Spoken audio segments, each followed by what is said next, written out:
니가 틀린 문제 리틀문 강의입니다. 이번 리틀문 강의는 2023년 시행된 고3 육모 33번, 34번 문제를 오규원 시인의 봄이라고 하는 작품을 중심으로 좀 보겠습니다. 이 작품 여러분들 읽어내기 좀 어려웠죠. 문제도 좀 까다로운 지점이 있어서 그런 부분들을 어떻게 좀 해결해 나갈 수 있을지 살펴보도록 하겠습니다. 강의의 포인트를 3가지 정도 꼽아봤는데 첫 번째, 모든 국어 문제는 대응이다. 대응하는 연습이 충분히 되셔야 되는데 요거 소홀히 하는 친구들 많아요.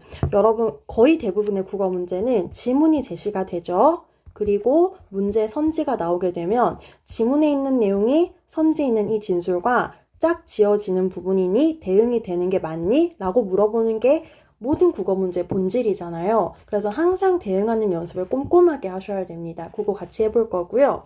두 번째, 시어의 의미는 맥락 속에서 파악해라. 이건 특히 문학을 좀 어려워하는 친구들은 여기에 대한 연습을 많이 하셔야 돼요. 문학을 잘 못하는 친구들은 이제 문학 문제가 나왔어. 문제를 출제하겠다고 뭐 밑줄이든 볼드든 돼 있으면은 이 구절의 의미를 이 안에서만 파악하려고 해요. 그러니까 어려운 거예요. 이 안에서만 계속 봐가지고는 얘의 의미를 알 수가 없어요. 그러면 이제 뭘 가지고 오느냐? 자기 머릿속에 있는 어설픈 배경 지식이라고 하는 걸 갖고 와요. 그럼 함정에 빠지기 딱 좋아요. 그리고 계속 틀리고 국어는 감이네 이런 소리를 하는 거야.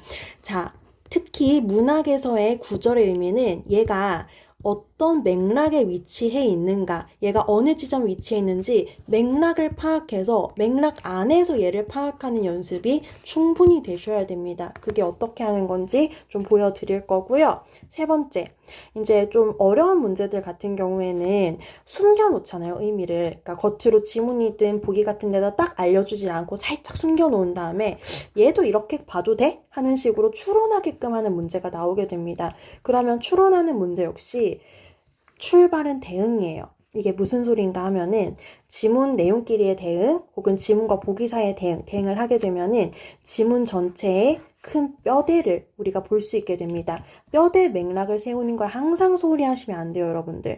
뼈대 맥락을 파악하고 이 뼈대 맥락을 세워 놓은 다음에 숨어있는 맥락을 파악을 하셔야지 정확하게 답을 고르실 수 있습니다.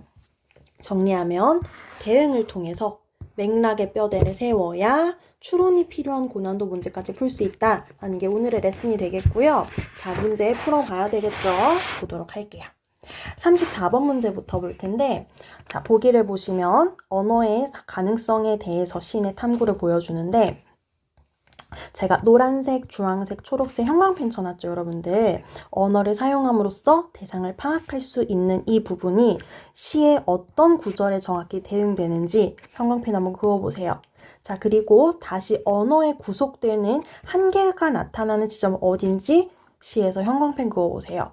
그래서 한계를 발견한 시인이 기존의 언어 사용 방식에서 벗어나려고 시도하는 부분은 시의 어떤 구절에 대응되는지 초록색이죠? 형광펜 한번 그어보세요. 이 연습을 여러분들 생각보다 소홀히 해요. 그냥 보기 전체 쭉 읽은 다음에 아 이런 내용이구나. 그리고 그냥 시 전체도 쭉 읽은 다음에 아 그런 내용이구나 하고 대충 감만 잡고 들어가는데 그러지 마시고 대응을 시키는 연습을 하시라는 거예요. 대응시키시고 그 다음에 대상 이거 기본이죠 여러분들. 이거 못하는 친구들 생각보다 많아요. 이 시에서 가리킨 시의 대상이 뭔지도 동그라미 쳐보십시오. 자, 스페이스 하고 일시정지 하고 여러분들이 하고 넘어오세요. 하셨나요? 자, 시적 대상 뭡니까? 저 담벽, 라일락, 별, 개똥이죠. 이 시적 대상 호명한 다음에 내 언어 속에 서라 라고 말한 부분이 뭐겠어요? 언어를 사용해서 대상을 파악하려고 하는 시인의 시도가 되겠죠. 그래서 대상을 파악한 구체적인 내용이 뒤에 나오게 되고요. 그 결과 그들은 자유로운 모습이 되었고 자유로운 모습을 봄이라는 단어로 치환합니다.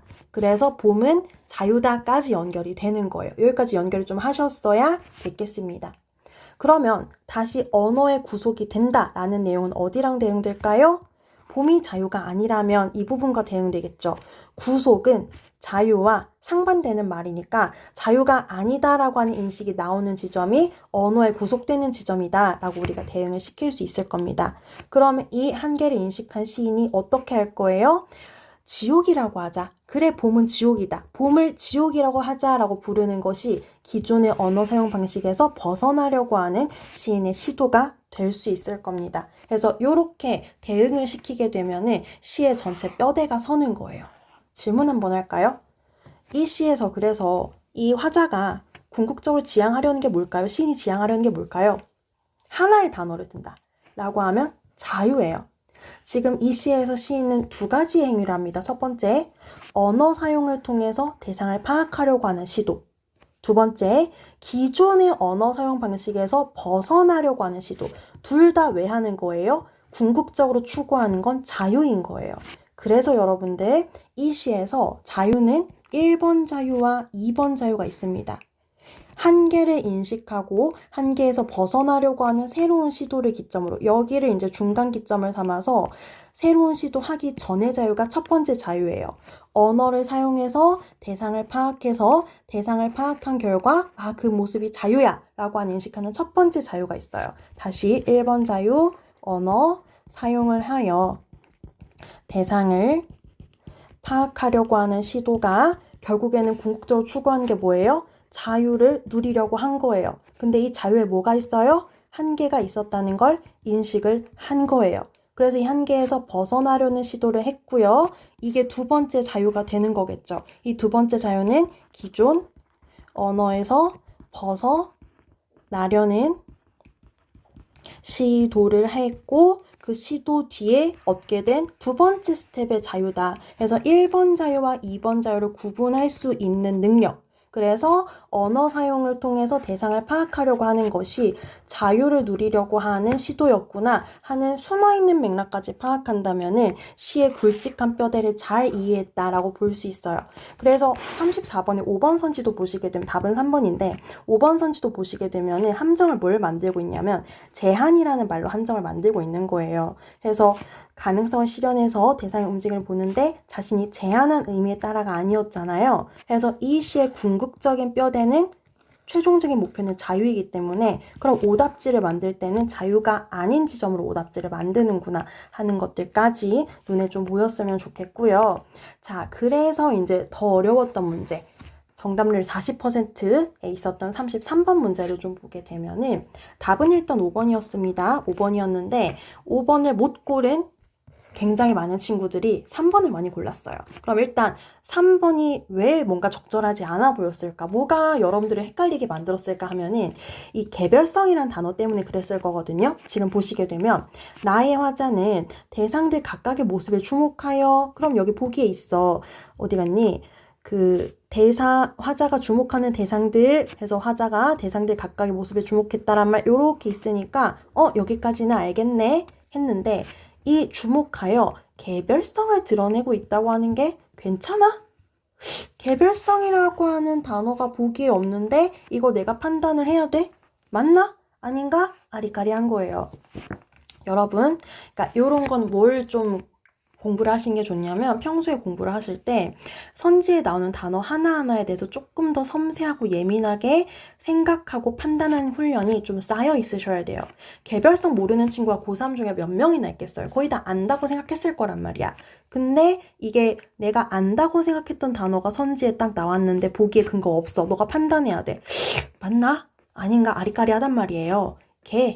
각각의 별, 차별이 보이는 그런 특성인 거잖아. 그래서 보게 되면 단벽, 라일락, 별, 개똥의 모습이 지금 단벽의 모습과 라일락의 모습과 별의 모습과 개똥의 모습이 각각 다 자유로운 차이가 있는 모습으로 보이고 있으니까 개별성을 드러내고 있구나 하는 건 적절한 선지가 되는구나 라고 판단을 하실 수 있으면 된다는 소리예요.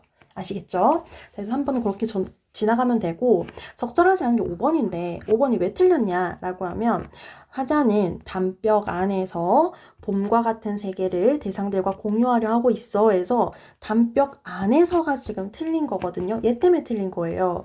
근데 굉장히 많은 학생들이 왜 이거를 못 발견했을까? 이거를 왜 적절하다고 생각을 했을까?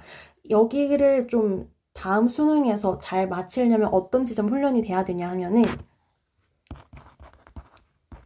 단벽은 네가 아는 단벽이 아니다 하는 걸 기억을 하셔야 돼요. 자, 무슨 소린가 하면 담벽이라고 하는 게 사전에 뭐라고 나옵니까?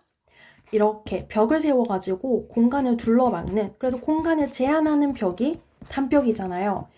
이렇게만 생각하면은 5번을 골라내지 못한다는 거예요. 담벽이 제가 담벽이 아니라 그랬죠. 지금 보시면은 자, 담벽 어디 있나요? 저기죠? 담벽.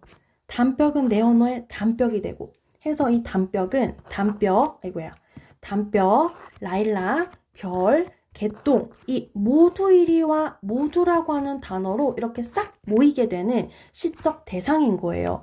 내 언어 속에 서게 되는 언어 사용을 통해서 의미를 획득하는 시적 대상이고, 이때 담벽과 랄락과 별과 개똥은 동일한 위상을 가지는 시적 대상인 거예요. 근데 5번 선지를 보게 되면은, 그러니까 저 대상들 담벽, 랄락, 별, 개똥이 지금 다 대상 안에, 대상이라고 하는 카테고리 안에 들어가는 시어인데, 지금 5번 선지를 보게 되면은 담벽만 대상들이라고 하는 단어에서 이렇게 약간 쇽 빠진 느낌으로 담벽 안에서 대상들과 공유하려 하고 있어. 아니, 담벽도 대상인데 이거를 왜 공간을 제한하는 것처럼 따로 빼놨지? 라고 눈에 약간 띄셔야 돼요. 두 번째, 아까 우리 34번 문제 보기 보면서 이 시의 가장 주된 뼈대가 뭐였나요? 자유였잖아요. 언어 사용해서 뭐 하고 싶어? 자유. 기존의 언어 사용에서 벗어나서 뭐 하고 싶어? 자유. 그러면 이 담벽은 자유를 얻게 되는 시적 대상인데, 담벽 안에서라고 하는 말은 오히려 공간을 제한하는 말이잖아요. 그러면 이걸 왜 공간을 제한하는 거지? 라는 의문이 드셔야 돼요. 그러니까 이 5번 선지를 보고는 의문이 두 가지가 드셔야 돼요. 첫 번째, 이 담벽은 라일락, 별, 개똥과 마찬가지로 동등한 위상을 가지는 시적 대상인데 왜 여기 대상에서 마치 얘만 쏙 빠져가지고 다른 어떤 의미를 가진 것을 얘를 따로 뺐지? 시에서 그런 근거가 없었는데? 하는 의문. 두 번째, 이 시는 언어 사용을 통해서 궁극적으로 하자가 자유를 추구하는 거였는데 왜 공간의 한정을 나타내는 말을 얘기하고 있지? 이게 맞을까? 라고 했을 때 둘 다 대답은 노가 나와야 되는 거거든요. 담벽은 이 정말 벽을 세우는, 공간을 한정하는 어떤 단어, 이 담벽의 뜻으로 이 시에서 쓰이는 게 아니라 화자의 언어 사용을 통해서 자유를 얻은 대상으로서 지금 담벽이 나온 것이기 때문에 이 시 안의 맥락 안에서의 담벽이 어떤 의미인지를 파악을 하셔야 된다는 소리예요. 그렇게 파악하셨으면 5번 선지가 이상해 보여요. 담벽은 여기서 공간을 한정하는 단어가 아니었잖아. 화자의, 시인의 언어 사용을 통해서 자유를 얻는 대상이었잖아. 그럼 담벽 안에서라고 공간을 한정해버리면 안 되지. 라고 답을 고르실 수 있습니다. 네, 그런 능력을 좀 충분히 갖고 있으시게 되면은 문학에서 좋은 성적을 얻으실 수 있으리라 생각이 들고요.